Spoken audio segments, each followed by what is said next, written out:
Hello my friends, it's the Game Boy Geek here. Today we're going to be exploring one of America's greatest struggles.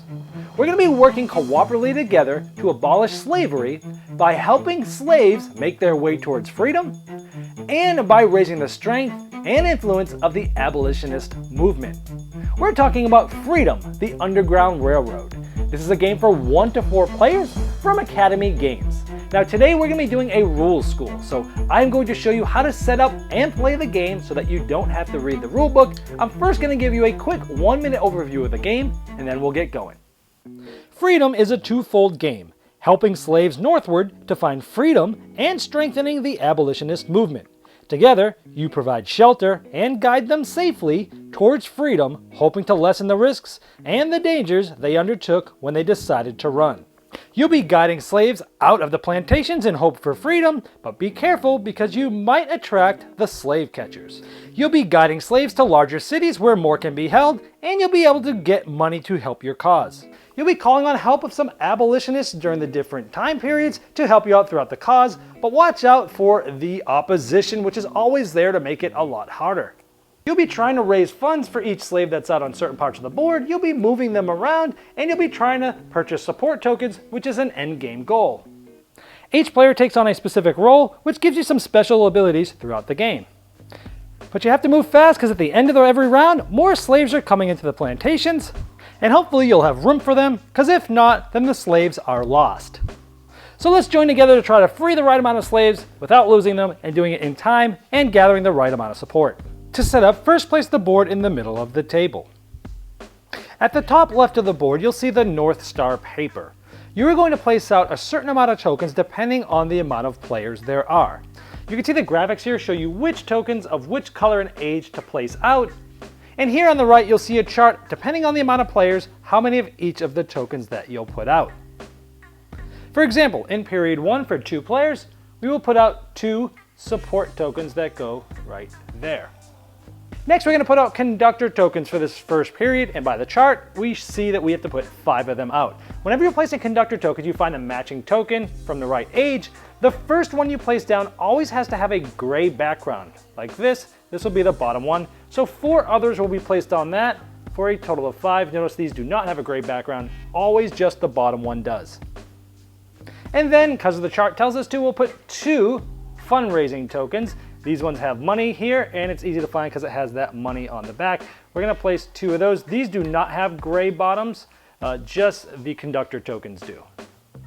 So after placing all of the tokens for all 3 ages, depending on the amount of players, it'll look something like this. Next, you'll separate out all the 3 different eras of the abolitionist cards with eras 1, 2, and 3 by the color and the years of the era. Now, if you are playing with 3 or 4 players, you'll want to make sure all the cards that also say 3 and 4 players are in there. If you're playing with less than 3 players, you'll want to make sure you'll take out every card that has 3 and 4 at the top so that there aren't any in play. You'll also take all of the opposition cards that have this red bordered background and place them in a deck by themselves. Now, based upon this chart above, depending on the amount of players, you'll add a certain amount of these red opposition cards to each of the eras. For example, if we're playing with 2 players, this era here, 1800 to 1839, we will take 3 of these cards randomly and place it into this deck and then shuffle this deck well. You'll do the same thing for the other 2 eras. For example, 2 players, we put 4 of these in here, and we would put 3 of these in here. We would shuffle each of these decks so that they continue to stay in their separate piles. We'd then take any cards of the opposition that are still there after we've put them all in the 3 different eras, and we would put this back in the box. You would not need them anymore. Then you'd take those 3 different period decks that you've shuffled and place them in the corresponding correct time periods. Next, you'll take the top of the earliest period deck and you'll place the first 5 cards in this abolitionist queue. You can never have any more than 1 red opposition card only at the start of the game here. Any additional cards of those will get set to the side temporarily. You'll then fill those slots with cards from the deck, and once that's done, you'll take all the cards that were set aside and reshuffle them with that period's deck. Next, you'll take the 5 slave catcher markers and you'll place them in the starting cities shown here. You can tell the starting city because it has that logo at the top of the city of that color and shape. Next, you will take the tan slave cubes and you'll place them in the plantations. You'll place them on all of the lighter tan background spots. Notice this is a light tan spot, so this is the last one that will get a slave cube. The 3 dark tan here and the 2 here will be open and unoccupied at the beginning of the game. Next, you will go through the slave market cards. You will find the 8 cards that has the number of players in the bottom right-hand corner. In this case, we're playing with 2 players, so we would add both of these cards and all the other cards that have at least one number 2 on there. You'll have 8 cards in total. You'll take those 8 slave cards, you'll shuffle them up, you'll put the top 3 of them face up in these 3 spots. You'll also fill every square of these with the tan cubes. Next, you'll select the victory condition card that has the amount of players that you're playing with at the top left. In this case, we're playing with 2 players. Make sure that the side here is white where it says slaves freed. This is the normal game. After you've been playing this a lot, you can flip it to the red side for an advanced game, but make sure it's not on the red side now. It's on the white side and has your player count. Each player will receive a random role player mat, which has the name of the role, conductor in this case. They'll also get the corresponding role card that says conductor. When you get your matched role card, you'll want to make sure to put it under the role card section of your mat and make sure the number 1 is on the corners like this. Everybody will also get $8. All the roles not used in this game can be put back in the box, you won't need them. And also, if you'd like to pick your role instead of having it done randomly, you can do that as well. And then finally, give any one player randomly the lantern token. They will be the first player of the first round. The object of the game is twofold. You are trying to go through the 3 different eras, purchasing all these support tokens on the way through. In addition to that, you're trying to free a certain amount of slaves based on the card that will come here free in Canada, and you're trying to do that without losing too many slaves. The game flow goes through 5 different phases each round. The first phase is the slave catcher phase. The lead player with the lantern token is going to take the 2 dice and they're going to roll it. One of the dice is going to show you which slave catcher marker is going to move, and the other dice shows you which direction and how much. So this one tells me this is moving, and the black arrows typically mean you're going to be moving to the right, and the white tells you you're going to be moving to the left. In this case, it's 1 arrow to the right, so this would follow this black arrow along the dotted path of its type and would go just like that. If it had a white, it would have gone the other direction. And there are also 1, 2, and 3 arrows of each of the color, and you'll move it that far each time that is rolled. Now, if the die has rolled a walker like this, then that means no slave catchers move this round. Slaves only get caught if the slave catcher ends their turn or their movement on a slave. And we'll go over what happens with that later. If it had looked like this and it was to move 2, it would go 1, 2, and this slave would not have been captured because it's only where it has landed. We then move to the next phase, which is the planning phase. Now, even though this is a cooperative game and there are turn order, in this phase, it's done at the same time. Everyone's making their moves. And since we're in the first era, the only tokens that you can acquire are in this first era. Now, each player can acquire up to 2 tokens, and all 3 of these are considered tokens. These are support tokens, these are conductor tokens, and these are fundraiser tokens. At this planning phase, everyone is talking about what strategies they're going to do in the next phase to figure out which of these they are going to buy. Up at the top here are the price, and it's important to note that even though this is a cooperative game, you can never share money with any other player. Now we move on to the action phase, and starting with the lead player, they're going to take as many actions as they'd like to before going to the next player clockwise. The first of many of the actions you could possibly take is playing a conductor or fundraising token. In this tutorial, I'll reference moving slaves from a mechanical standpoint, but in reality, you're offering support, direction, and guidance on their journey. Conductor tokens in the first era all have 3 and 1. This means 3 different slaves can move 1 city away from each other. So I could take any 3, move them 1. Even though these are the plantations, you never move them out to these first little spots. They're considered actually being in there. So I could move 1 to here. Let's say I move 1 to here. Let's say I move 1 over here. Now, any oval or circle cities can only hold 1 slave. So I could not have moved another one here, and I could not have even moved another there. Now, if when moving a slave, you actually go into a spot that has a gold number on top of it, you collect that much money. This money represents aid and contributions from the local communities as the slave is on the run. Now, even though there can only be 1 slave in any oval or circle city, in any large square city, it can hold up to 4 slaves at a time. Now let's say we moved this slave here. Anytime you end your movement on one of these lines, that means it's going to call attention to itself by the slave catcher markers. And so when you end on this yellow line, the yellow slave catcher marker will move one spot towards the slave. If they end on top of one slave or more, those slaves are captured, and we'll go over what happens with that later. When moving into some spots, they might intersect two slave catcher markers to be pulled once towards them. And also note that sometimes there will be more than one slave catcher marker on a specific spot, and that's okay. So let's talk about how a slave could get caught. Number one is if you move and end your movement on a slave catcher marker, then this slave would get caught. If this happens, the slave or slaves, if there's more than one, get placed in consecutive order from the bottom of the slave market card up. For example, if it was just one slave, it would get added to the bottom. If there happened to have been a second one there, which there really couldn't have been, we'll talk more about that later, it would have gone here, and you keep doing that consecutively if it's picking up more than one slave. Now, after a conductor token has been used, one of two things will happen. If it is a normal tan background, it's a one-time use, and this token will get removed from the game and put back in the box.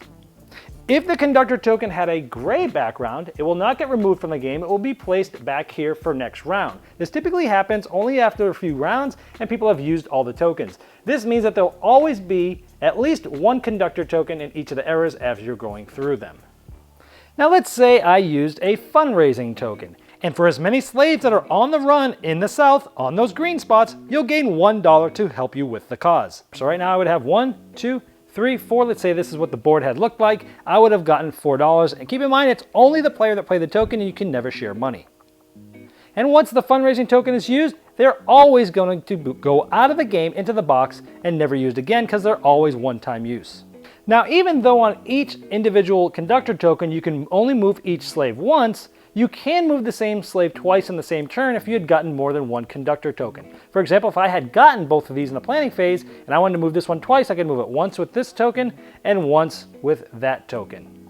Another possible action is I could buy and resolve one of the abolitionist cards, and the costs are above each of the cards. Now there's three different types of abolitionist cards. There is the general ones, which have these tan backgrounds. And keep in mind, you can only buy one of these on your turn, and they have to be used most of the time on that turn. I'll show you an exception in just a moment. These ones tell you what you can do. So I could have paid $2, and with the Lane Theological Seminary, I could have either moved 2 slaves up to 1, or purchase a token for -2. If I do that, this would come off, and I would activate it. The other type of abolitionist card is the opposition cards, these red ones. These are bad. Northern blue cities bring $1 less than normal. This is when you're moving to the city and does not affect fundraising. This is activated the whole time that it is in the abolitionist queue. So sometimes you'll need to buy it to turn off that bad thing from happening or allow it to slide off the board, which I'll show you later. Now the exception to the rule of having to activate that abolitionist card when you buy it are with any of the gray background reserve cards. They're abolitionist cards, but they're reserves, and you put them in your reserve spot. And then here you can activate it whenever you want to do the ability on the card. But you can only hold one of these cards in your reserve spot at a time. So if you had bought a second one of these reserve cards, this one would get discarded without activating the ability, and the new one would come down in its place. Another thing you can do on your turn is use your roll card. Now, most roll cards will automatically give you plus some money during the action phase. You'll just get that for free, and you'll want to do that right when your turn begins. You could, if you want to, use your an action that your ability gives you. For example, I can move 2 slaves 1 space each during the action phase as the conductor. And once per game, you can activate your special action. It's a very powerful action at the bottom. But after you do that, you flip this over so the 2 side shows, and then you can no longer have the special action. Sometimes the amount of money you get will change, but your action is there as well that you can still use on your turn. After everyone's taken a turn in clockwise order, we go to the slave market phase. We take the bottom card, we take all of the tan cubes there, and we're going to place them into the plantations. You get to decide which open spots they go in. In this case, we don't really have much of a choice, but if you have a choice as to which ones they'll go into, you get to decide. After that's full, if there are any left over, like in this case we have 3, they get placed onto the Slaves Lost Victory card, and this will go up like this in order. If you ever have this full and you have to add a slave, you've lost the game. And these slaves lost represent the loss of life from conditions on the plantation, inhumane treatment, and dangers on the run. Next, you'll take this slave market card that was used. It'll go out of the game for good. These will slide down, a new card will come up, and you will fill these with the tan cubes from the general supply bag. And then we'll move on to the lantern phase, which is the last phase of the round. The first thing we'll do is discard, and since we're playing a 1 or 2 player game, as denoted on the bottom of the board, the 2 furthest cards to the right, if they're still there, will get removed from the game. If you're playing a 3 or 4 player game, just the furthest card to the right, if it's there, would get discarded. After discarding the card or cards at the end of the abolitionist queue, you check for victory conditions. Did you free all the slaves needed, in this case 10, and buy all the support tokens from all 3 periods? If so, you won the game. If not, you will start refilling the abolitionist queue. Then you would slide all these cards down, like so, and take this and fill it with whatever era you're currently in. Now be careful, because some of these opposition cards actually resolve when removed. So when this was to come down here and get removed in this phase, then it would get triggered. Now when refilling the abolitionist queue from the correct period deck, if more than 1 red opposition card comes out, any extra go off to the side. You continue filling it so that there's no more than 1 that has just been added. There could already be some there, but as long as you don't add more than 1, you're fine. And then take them, the extra ones, and shuffle it back into the deck, just like you did at the beginning of the game. And after you refilled the abolitionist queue, you pass the lantern token to the next player clockwise, and you start a whole new round, again with the slave catcher phase. Now you'll continue throughout that flow throughout the game. Now how do you get to a new period? Well, as soon as the last support token has been purchased in an era, the game immediately stops and 2 things happen. Number 1, any of the remaining cards in the deck of that period are taken out of the game and removed. The tokens for the next period are immediately available to purchase, although you're always able to purchase tokens from a previous period. All the cards in the abolitionist queue stay where they are for now, but when it gets replaced, it will be replaced by the current period. And once again, you win by the victory condition of having, in this case, 10 freed slaves, and having purchased the last of the support tokens. But you must still finish the entire round that you're in when you make those 2 victory conditions, because you still might lose too many slaves to lose the game by having some abolitionist cards resolve towards the end of the round. You could also lose by running out of time by having the last slave market card be the end of the game. Now at the end of the game, whether you won or lost, you can score yourselves for future games to see how you're doing. And you're going to score it as shown here. For example, 2 points for each slave freed, -1 point for each slave lost, 10 points for freeing all the required slaves, 10 points for purchasing all the required support tokens, and if the game was won, 5 points for each slave market card still left in the queue. Now you can adjust the difficulty of the game. If you want it easier, anytime you roll a triple arrow during the slave catcher phase, the slave catcher markers don't move. Also, everyone starts with $10 instead of the 8. And also you start with the center plantation, not filled at all with cubes. You could make the game more difficult by adding all of the spaces full at the beginning of the game with cubes, not just the lightened ones. And you can add an additional support token to the second period. Well, I hope this helped you dive right into the game and got you enjoying it quicker than you normally would have. If you have more questions about the rules, there's a link in the description of this video. Go ahead and place your questions there, because not only will I be able to answer them, but also gain the attention of possibly the publisher, the designer, and the developers.